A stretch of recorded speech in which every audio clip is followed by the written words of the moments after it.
Assalamualaikum warahmatullahi wabarakatuh. Halo teman-teman semua, perkenalkan nama saya Nanda Alevia.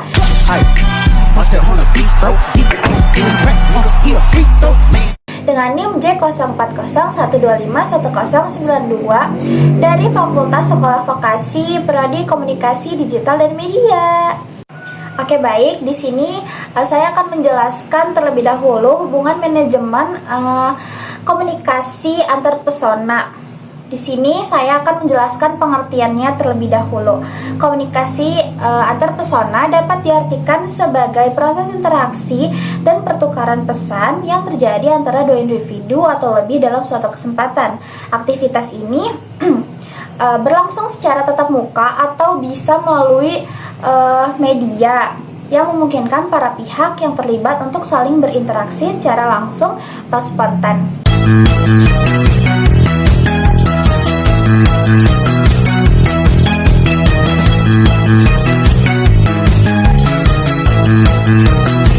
Oke, baik. Jadi di sini aku udah sama temen aku yang bernama Radiba Radua Syarifah.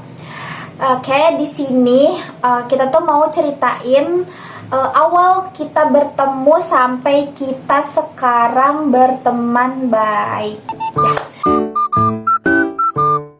Ya, dari POV kamu dulu boleh? Oke, dari POV aku ya. Jadi waktu dulu tuh pas aku kan lebih tua daripada dia, beda setahun. Aku waktu kelas SMP sih sebenarnya, aku masuk SMP, dia kelas 6 SD. Di situ kita dari satu tempat pengajian dan kebetulan aku tuh di situ emang lagi jarang untuk ngaji. Tiba-tiba ada orang ini, dia tiba-tiba ngasih tahu informasi tentang ada sesuatu acara dalam tempat pengajian kita. Terus awalnya sih aku nggak terlalu nanggepin dia ya, karena orang asing dan aku nggak terlalu peduli dengan orang baru juga. Cuman lama kelamaan aku mulai notice dia, kayak siapa sih dia tuh, kok maksudnya se-effort itu untuk menghubungi aku, tiba-tiba ngehubungin di WhatsApp, terus intens, pokoknya banyak tanya deh, sampai bikin penasaran juga.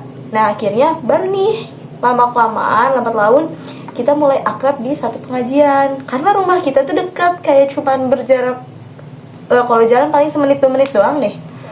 Terus baru kita agak intens, makin intens, kayak sebelum ngaji tuh kita ada main, terus kita janjian mau berangkat jam berapa, mau kesini atau enggak. Nah dari situlah awalnya. Oke, itu dari POV dia, sekarang dari POV aku ya. Awal pertama tuh aku ngelihat dia jalan sendirian. Terus itu kan awalnya tuh aku belum ngaji gitu guys. Terus ngeliat dia, kok dia suka ngaji gitu bareng sama AA-nya. Nah terus setelah itu aku diajakin ngaji juga sama teman aku yang lain. Berangkat deh sebelum kenal sama dia, dan emang ini sih kayak ya udah aku tuh gak kenal sama dia. Tapi makin kesini aku tuh pengen berteman sama dia, kan dia selalu jalan sendirian. Terus udah habis itu kita ketemu di sholat tarawih Ya, nah, di musola gitu ya. Musola. Ya di musola.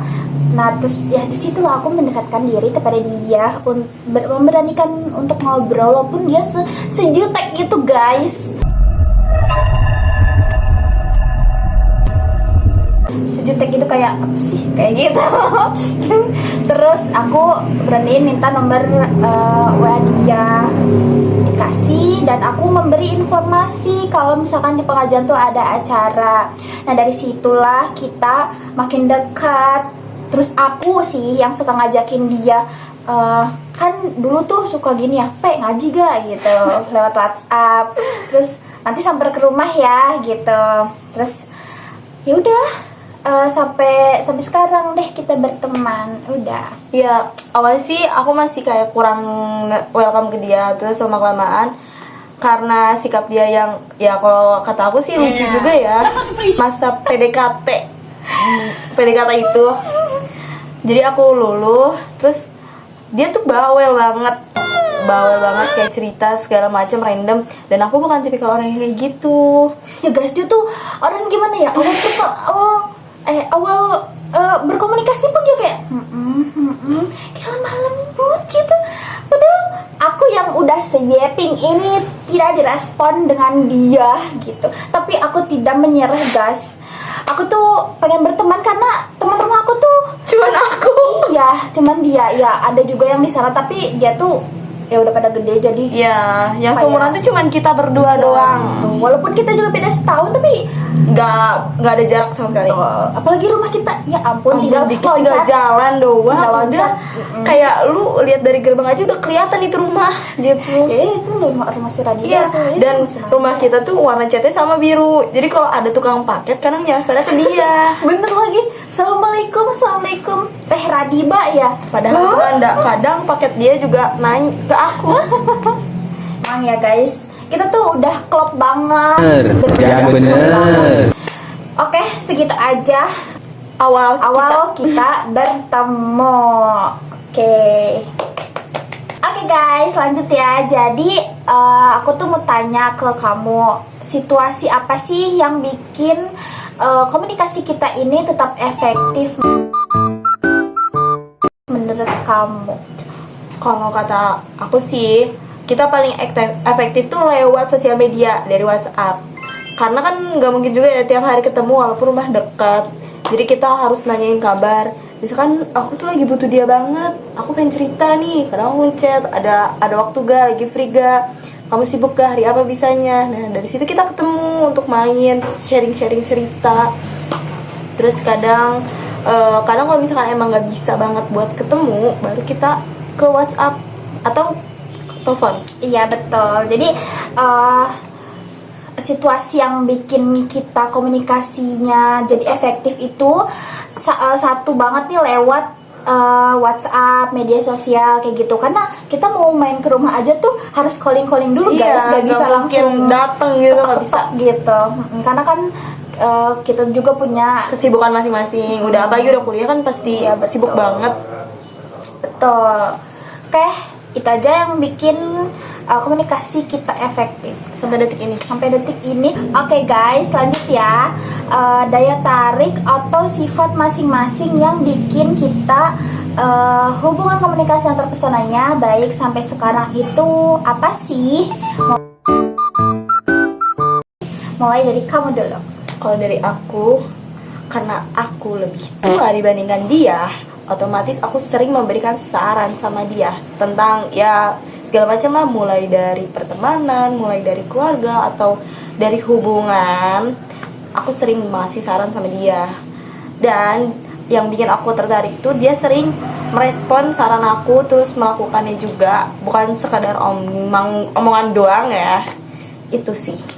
Oke, kalau dari aku buat kamu tuh sama aja. Kamu tuh suka nasehatin aku karena kan gimana ya, bukan hilang arah atau gimana, cuman emang aku tuh lebih kecil dari dia, jadi aku tuh butuh seorang kakak yang menasehati adiknya kayak gitu. Aku suka banget sih kalau misalkan dia nasehatin, apalagi nasihatnya yang baik-baik gitu ya guys. Itu udah benar-benar aku jalanin banget sih.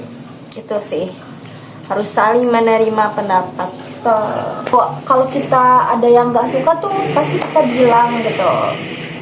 Jadi nggak ada apa ya, istilah miskom gitu ya. Nggak ada. Iya, jadi ya inilah yang bikin hubungan Awet. pertemanan kita baik, awet sampai sekarang.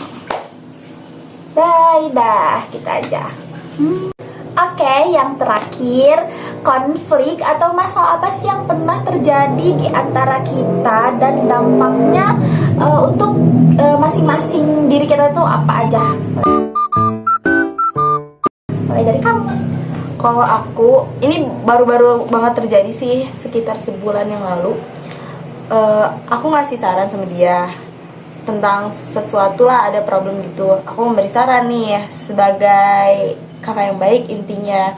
Nah, dia tuh sebenarnya kurang serak dengan pendapat aku, dan alhasil responnya kurang mengenakan lah, intinya kayak kurang menerima dengan baik. Sampai aku kayak ya udahlah terserah gitu kan. Terus setelah itu dianya pun gengsi untuk menghubungi dan aku silent treatment karena ya udah aku udah jadi lecet gitu loh, buat apa, ya udah dari situ. Dampaknya ke Dampaknya diri kamu? kalau di diri aku ya sebenarnya harusnya aku lebih merespon lagi, lebih sabar. Aku kalau kemarin tuh kurang sabar kali ya. Kalau lebih sabar bisa aja komunikasinya tetap baik. Itu jadi beberapa hari kita nggak komunikasi. Padahal kalau misalkan kita reply story nih, story Instagram, kita komen sesuatu bakal ditanggapin kayak biasa. Cuman kalau kita balik lagi ke aplikasi WhatsApp untuk ngelihat chattingan itu kayak nggak jadi deh gitu ngechat karena kemarin aja gue nggak ditanggepin. Nah itu silent treatment akunya juga. Oke. Nah kalau dari aku tuh ya tadi kata dia aku tuh gengsi banget guys. Jadi yang bikin pertemanan kita ada konflik tuh aku tuh gengsinya bener-bener segede langit gitu. Padahal sama aja, cuman mungkin aku kayaknya yang lebih gengsi. Contohnya kemarin tuh kita tuh udah gacetan gitu loh guys, lama. Kayak sebenernya aku pengen ngajakin main, cuman gengsi banget karena suatu permasalahan itu.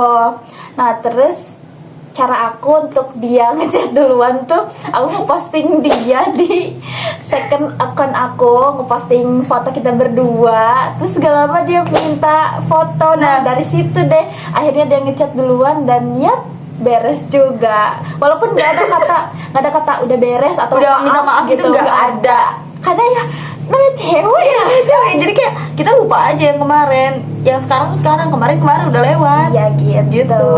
Tapi kita nggak selamanya kayak gitu ya. Pasti ada maaf-maafannya. Cuman kalau itu mungkin saran aku selalu terlalu sensitif untuk dia, apalagi soal hubungan. Nah, kalian tahu lah kalau misalkan tentang hubungan tuh sensitifnya banget. Betul. Ya, pokoknya intinya itu konflik atau masalahnya itu pasti di situ-situ aja. Karena kita tuh gak pernah ada konflik masalah yang keluar dari itu gitu. Kayak misalkan kita tuh ngerebutin cowok, itu gak ada banget. Itu gak banget.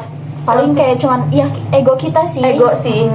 Lebih ke ego ya. Namanya juga cewek ya. Udah gitu kayak apalagi kita tuh ini guys, bulan lahirnya sama. Desember, Sagittarius kita tuh beda setahun banget, tapi tanggal lahirnya cuma beda 2 mingguan ya, 2 mingguan. Di tanggal 2 ke tanggal 18. Jadi otomatis kan ego kita sama, sifat kita sama, benar-benar keplak. Iya, jadi kita tuh kayak ngaca gitu guys. Iya. Kalau sifat gue kayak gini, lu juga kayak gitu. Makanya saling batu ketemu batu kali ya. Cuman kita bisa mencairkan.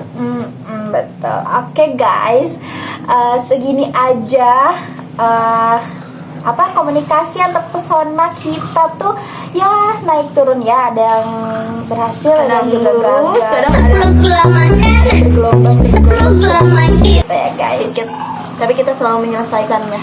Betul, dengan kepala dingin tentunya ya guys. Oke, sekian dari kita. Wassalamualaikum warahmatullahi wabarakatuh.